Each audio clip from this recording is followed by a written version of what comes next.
Hello, have a nice day mga idol, mga guys. Ito, sulyapan natin itong pagtatanim ng kamuting kahoy mga idol dito sa bukid. Ayan naghukay kami ng lupa, tapos tinabunan din ng lupa. Ito yung tinatawag na balinghoy sa probinsya o kaya kamuting kahoy.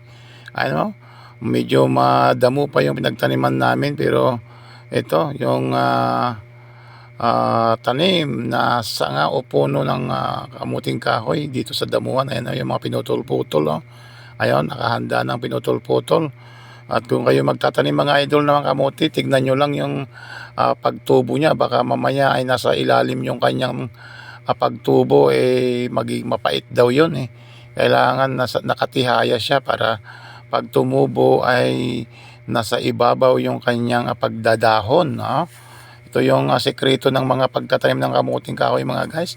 Kailangan nasa taas yung dahon, kasi kapag kapataob, pagka yung pataob yung tinabunan ay mapait daw. Tutubo rin yun, nagkakadahon din, kaso lang mapait daw ang laman kapag nakataob yung puno ng kamuting kahoy. Ayan mga idol, yung nauna namin tinanim, ito yung mga naunang tinanim, may dahon na po yan. Ayan yung mga nauna. Saglit lang yan, mga pagkakuan lang siguro ng mga 4 na buwan o 6 na buwan, pwede nang harvestin yan. Ayan kulang na lang po ang tatabas-tabas. Ayan baka sa ibang araw ay magtatabas-tabas kami dyan para yung damo ay malinisan mga idol. Dahil napakabilis tumubo yung mga kamuting kahoy kahit na tag-araw. Ito yung gustong-gusto ng kamuting kahoy mga idol dito sa bukid. Kahit na tag-araw, kahit na tigang yung lupa, kahit na hindi nauulanan, ay tumutubo kusa yung kamuting kahoy mga idol. Yung mga nauna naming tinanim. Ayan medyo malago na rin yung kanyang mga dahon. At sana hindi kakainin ng mga alagang baka.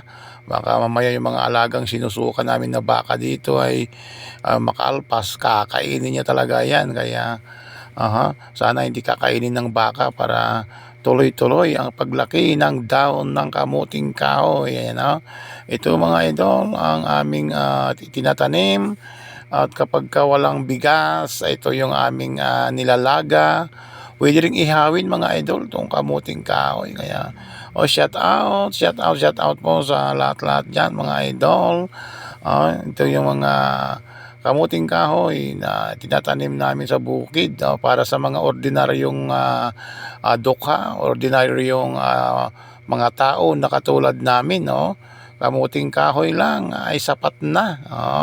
Kaya miga-miga love shout out sa mga nagtatanim ng kamuting kahoy. Alam nyo rin na ang ganitong buhay na kahit na matagal hintayin, kasi mga buwan din ang hihintayin bago magkalaman. Pero kadalasan mga 6 na buwan yan, pwede nang harvestin. Ito yung mga pang-segunda, segunda na tinatanim namin mga idol. At kailangan mataniman lahat ng mga sulok. Sayang yung lupa kasi kapag di mataniman na nakatiwangwang lang. Kaya shout out sa mga nanonood ng aming pagtatanim sa aking video for today. Sana ay gabayan tayo palagi ng ating Panginoong Diyos sa langit. Sana ay punasin ng ating Panginoong Diyos ang lahat-lahat nating kapaguran. Ay ito yung mga naunang mga tanim namin mga idol. Hindi kasi sabay-sabay ang pagkatanim namin. May nauna, may segunda, may tersera, may mga